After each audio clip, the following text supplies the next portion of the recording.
गोदी मीडिया से अलग देखें तो भारत में पत्रकारिता कहीं से आसान काम नहीं है।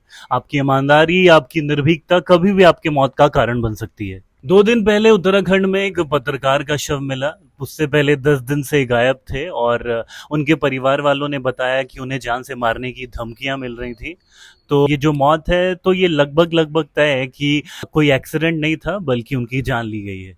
यूट्यूब जर्नलिस्ट थे राजीव प्रताप, और उसी संस्थान से पढ़ाई की थी जहां से मैंने पढ़ाई की है। तो इसलिए मेरे लिए और ज्यादा दुख की बात है। उत्तराखंड के उत्तरकाशी जिले में काम करते थे राजीव प्रताप, और जो भी वहां पे दिक्कतें थी, जो समस्याएं थी, जो भ्रष्टाचार हो रहा था, उन सबको उजागर करते थे पूरी ईमानदारी से। सेंटर डिस्ट्रिक्ट हॉस्पिटल उत्तरकाशी, इसके ऊपर की ये हालत है।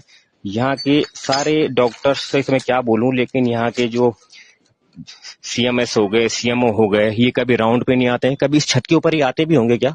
मुझे तो नहीं लगता कि इस छत पे आते होंगे। एक रिपोर्ट के मुताबिक भारत दुनिया में पत्रकारों के लिए सबसे खतरनाक देशों में से एक है। India is the 7th most dangerous place for journalist. और पिछले 1 दशक में हमारे देश में 30 से ज्यादा पत्रकारों की हत्या कर दी गई है। उत्तराखंड में बीजेपी की सरकार है, हमारे देश में बीजेपी की सरकार है। आपने देखा होगा कि गोदी मीडिया के किसी पत्रकार, जिसे हमें पत्रकार कहने में शर्म आती है, उस पर कोई कार्रवाई होती है तो तुरंत पूरा सिस्टम हरकत में आ जाता है। उन्हें बचाने के लिए, उन्हें जेल जाने से रोकने के लिए बहुत कुछ किया जाता है।